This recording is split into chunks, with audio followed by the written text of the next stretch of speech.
достаточно ветрено, но также достаточно людно. Секундочку, одену очки, потому что здесь кофе.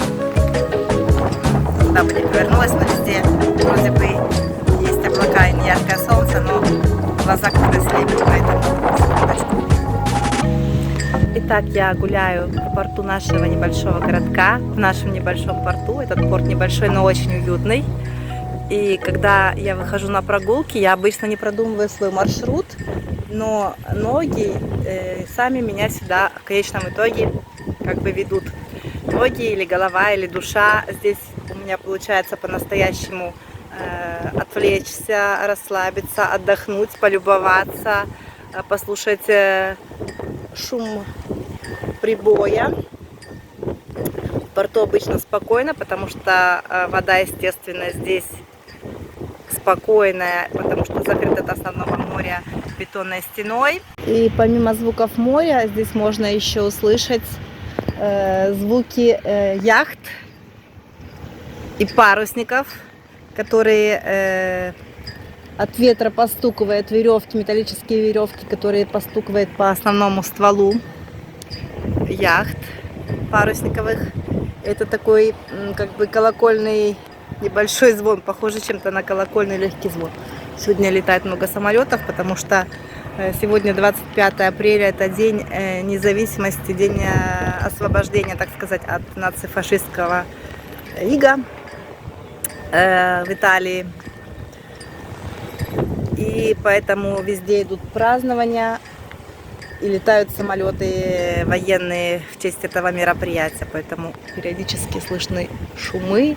Солнышко сейчас зашло за облако.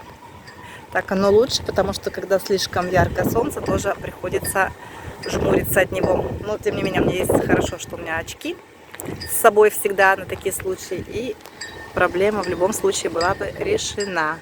Легкий ветер, иногда он становится нелегким.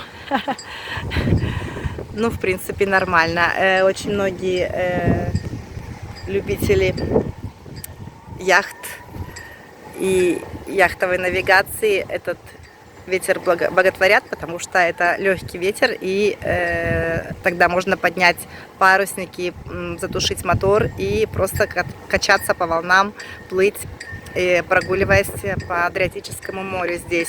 Сегодня здесь достаточно обильное количество людей,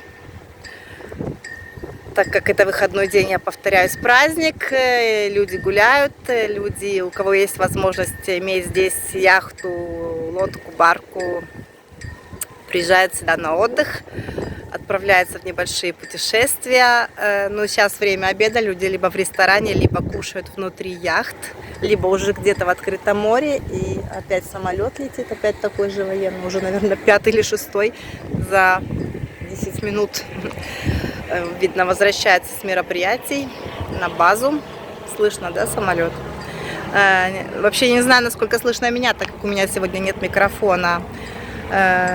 Здесь, конечно, место замечательное. Например, для меня, я повторяюсь, очень люблю здесь расслабляться, прогуливаться.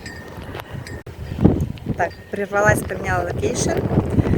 Люблю здесь прогуливаться, доскажу уже, потому что это место достаточно спокойное. Здесь мало людей, в основном люди, которые имеют здесь непосредственно какое-то отношение к порту, то есть люди, у которых здесь яхты, либо работа, прогуливающихся, как я, не так уж и много, но бывает, люди заезжаются на велосипедах или просто прогуливаются. Есть бегуны, которые заглядывают тоже сюда, но обычно бегуны все-таки предпочитают бегать вдоль побережья, не заходя в порт. У меня же свои вкусы, я иду сюда, прям вот меня, говорю, несет сюда попутный ветер, скажем так. Люблю это очень место, и оно меня на самом деле, ну, что-то мне дает, расслабляет. Иногда здесь встречаешь, вот, кстати, это сзади меня стена бетонная, за которой уже Адриатическое море, которое предотвращает попадание сюда больших волн, сдерживает воду, чтобы яхты в порту стояли спокойно, ну, то есть, как в любом порте, да. Такая заводь, как сказать, здесь спокойная вода всегда. А там слышны волны, бьющиеся об эту стену. И у меня здесь получается на самом деле отдохнуть и расслабиться, когда я гуляю, прогуливаюсь. Бывает наблюдать сцены, когда кто-то с семьей, например, приходит на свою яхту провести время или отправиться в небольшое, например, путешествие по открытому морю, там на часик, на 2, я уж не знаю, или надолго, или кто-то плывет на ту сторону Адриатики, в Хорватию, например. В общем, у каждого свои планы, свои путешествия, и очень мне интересно наблюдать за этими людьми, прогуливаясь здесь. Конечно, очень, как сказать, завистливым людям сюда лучше не заходить, потому что, естественно, люди, у которых владельцы яхт, имеют прекрасные, шикарные, роскошные машины очень часто, то есть, в принципе, там у них какие-то экзотические бывают животные. Один раз я видела что-то типа маленького гепарда здесь на поводке, или какие-то экзотические собачки, зверюшки бывают тоже попадаются. Ну, то есть совсем прослеживается совсем другой, скажем так, стиль, образ жизни. Люди себе могут позволить, поэтому мне, например, интересно, любопытно, курьезно, я получаю удовольствие от таких периодических встреч. А этот же порт, еще хотела сказать, разделен как бы на 2 части. Основная его часть с главного входа, когда сюда попадаешь, это частные небольшие, в принципе, яхты. Здесь есть и большие яхты, моторные, конкретные, с мощным мотором, да, как говорится. И есть такие более легкие, более романтичные, их большее количество, наверное, все-таки, яхточки парусниковые. Вот вы видите, вот, например, средняя здесь яхта без парусника, моторная, лайнер такой, да, или как это назвать? Опять самолет летит, скорее всего. А нет, это в порт въезжает, если получится, я вам сейчас засниму, в порт въезжает рыболовочный корабль. И про что я хотела сказать, а с другой стороны порта, более, скажем, такое отдаленное уединенное место, там именно находятся расположены такие рабочие, рыболовные яхты, барки, даже не яхты, это барки, корабли, да, рыболовные судна, вот, которые там отправляются на ночь или с раннего утра или с вечера рыбачить и привозить на наш рынок, и не только на наш, продукты свежие, морепродукты, рыбу и так далее. Сейчас я вам покажу эту въезжающую возвращающееся с уловом, надеюсь, рыболовное судно. Вот оно, это рыболовное судно. Такой она имеет вид. Приближу, чтобы было понятно. Ревет. Конечно, там должен быть очень мощный мотор. Очень медленно едет, но дело в том, что здесь написано, что максимальная скорость для того, чтобы вплывать в этот порт, 3 узла. То есть это максимальная скорость, которая здесь приветствуется. Он идет медленно, и покажу, куда он идет. Там пристань.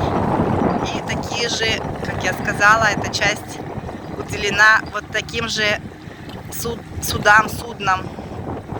Напишите, как правильно. На этот момент мне в голову не приходит, как правильнее. Суда или судно, наверное, судно, да, что это я. В общем, вот, ревет. Сейчас я встану прямо на край этой прогулочной дорожки, променада.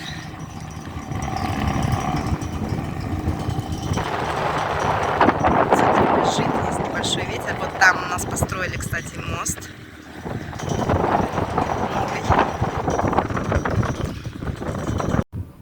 Как это здесь часто случается, особенно весной в этот период года,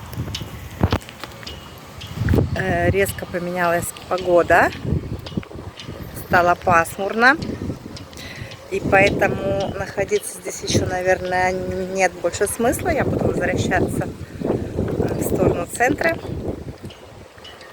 потому что если пойдет дождь, то у меня даже нет нормального капюшона. Эта куртка у меня сразу промокнет. Даже не куртка, а кофта, вот именно, что на мне нет сегодня куртки. Поэтому стоит все-таки поторопиться. Хотела вам показать рыболовные лодки, но, наверное, в ту часть я уже в этот раз не пойду, но оставлю на следующий раз. Как я уже сказала, сегодня 25 апреля в Италии, это день освобождения от фашизма 1945 года.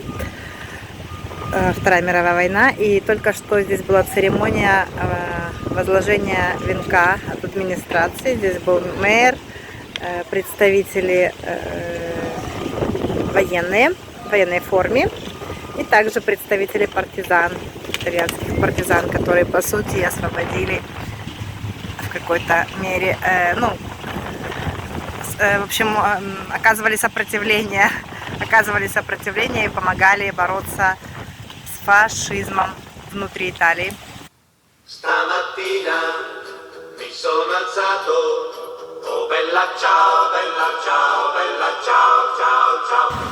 Серфисты пользуются случаем, таким немалым ветром, и покоряют волны Адриатики. Кто-то учится еще на берегу, кто-то еще покоряет на песке. Ветер осваивает, вернее, даже не покоряет, а осваивает ветер на песке. Вроде вышло солнышко, это лучше, это здорово, а то я уже даже начала замерзать. Начался туристический сезон, можно сказать, чуть ли не с сегодняшнего дня. Уже, скажем так, 90% всех шале и заведений, ресторанов здесь на море открыты. Если вчера еще были закрыты, то сегодня уж точно они открылись. Уже готовят пляж к туристам, к пляжному сезону. Поставили такие штучки, в которые потом будут втыкать зонты и ставить лежаки. Там такие типа как установки с тендами сверху. Под ними можно тоже отдыхать и не страдать от чрезмерного солнца. Не хватает буквально только зонтиков и лежаков, а так все готово. Детская площадка. Приводят в порядок, убирают ненужные, собравшиеся за зиму, вынесшие штормом и морем предметы, это особенно пластиковые предметы, ну не только пластиковые, чего только не увидишь, скажем так, прогуливаясь здесь зимой, насмотрелись. Сейчас уже все чистенько, аккуратненько, все практически готово. заканчивают делать последние работы, красят, ремонтируют, покупают, обновляют. В общем, красота и порядок. Высаживают цветочки. Все очень-очень-очень красиво здесь.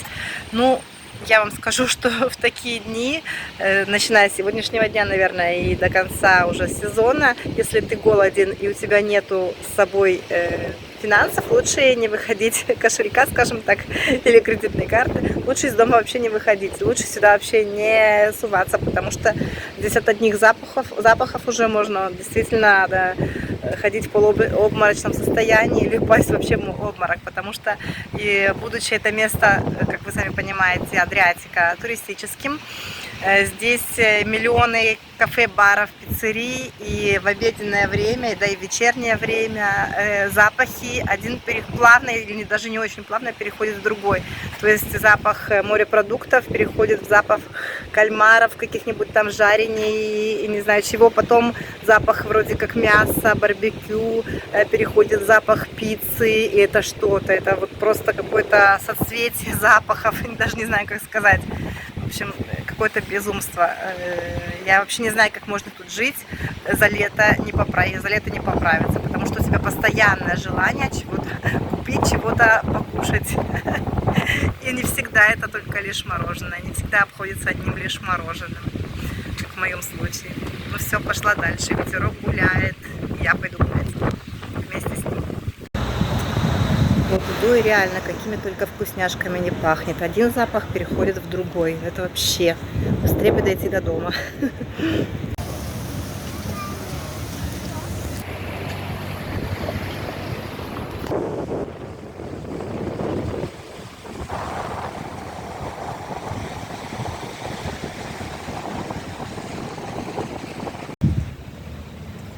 Домой, домой, домой, быстрее, быстрее, быстрее кушать. Уж очень голодно. Вот, кстати, начинает цвести жасмин. А вот такое растение очень интересное. Оно сейчас именно в этот период в цвету. Это что-то типа кактусовых. И здесь его, ну вот на самом деле вдоль побережья огромное множество. Вот тоже кактусы такие тоже здесь типичные растут. А эти растения растут прямо в песке. Им толком земли и не надо. И такая вот красота, посмотрите. Такие шикарные цветы. Чтобы вы понимали, насколько они большие, я дотронусь до цветка рукой. Видите, достаточно большие. Скажем так, с мою ладошку. Цветочки.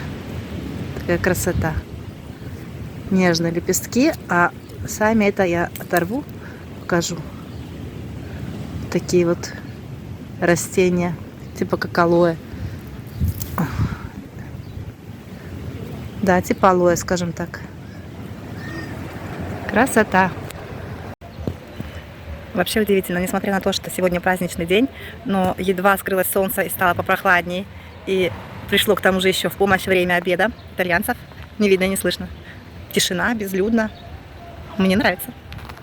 Пойду вглубь, потому что все-таки у моря, я бы так сказала, ветер все-таки достаточно разгулялся. И долго ходить там уже не очень приятно. Даже я бы сказала, что я достаточно долго ходила. Надеюсь, завтра не заболеть. Имейте в виду, что Италия весной тоже очень в плане погоды переменчива. Так что, если планируете сюда ехать в этот период весенний, имейте в виду, что вас могут ждать не очень приятные сюрпризы. Вчера, например, был град. Недолго, небольшой, но был град. Маленькие льдинки падали с неба. Так что учитывайте это при подготовке вашего чемодана и сборе вещей. Если кто-то планирует сюда весной. Пригодится и зонтик, и солнечные очки. И куртка, и купальник.